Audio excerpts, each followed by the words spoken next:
Makakausap natin ngayon si PNP Chief Nicolas Torre III. Magandang gabi po, General Torre. Magandang gabi po, Sir Willard, at sa inyong mga tagapakinig. General, naging kampanya na rin ng ilang PNP leadership noong nakaraan ang physical fitness. So what makes it different this time under your leadership? Well, medyo permissive ako on how you will achieve the physical fitness standards. Kaya nga sabi ko sa ating mga kasamahan, every Tuesday and Thursday, gaya ng dati, yan ay magiging physical fitness time na.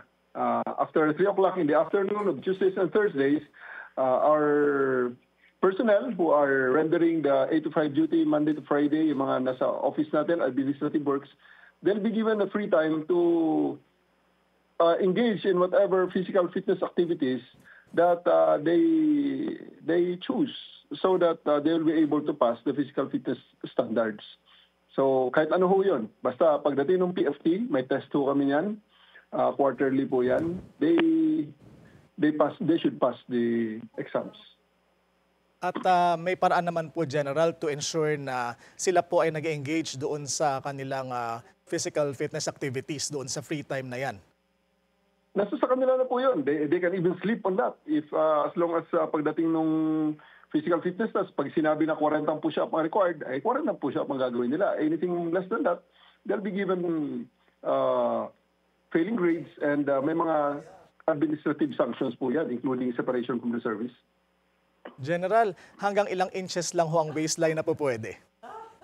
Wala rin ho akong ganong direktiba. Dahil ang nakalagay ho sa batas ay sa 675 plus or minus 5 kilograms of the standard weight and height and age ang dapat na physical anong tawag niyan?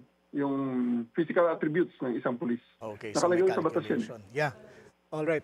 Balita namin, General, na nakipagpulong ho kayo with the Commission on Human Rights. Kumusta po ang naging meeting ninyo kahapon? Well, I would like to say that it's very fruitful. It's very open. At marami po kaming napagkasunduan, marami kaming napag-usapan na mga areas na pwede kaming joint operations, mag-joint especially on education and training of our personnel to ensure that our personnel are well aware of the laws of the land na pertaining to human rights, na siguraduhin natin na everything that we do is within the ambit of those rules and regulations. Mm-hmm. Having said that, General, how would you describe your approach in your campaign against crime and illegal drugs? Well, I think this is the pragmatic approach. Medyo ito ay practical talaga ang pagtingin ko lang sa lahat ng mga bagay-bagay. Hindi na natin kailangang komplikasyonin pa ang ating mga metrics, hindi natin kailangang komplikaduhin pa ang ating pag-monitor ng ating mga progreso.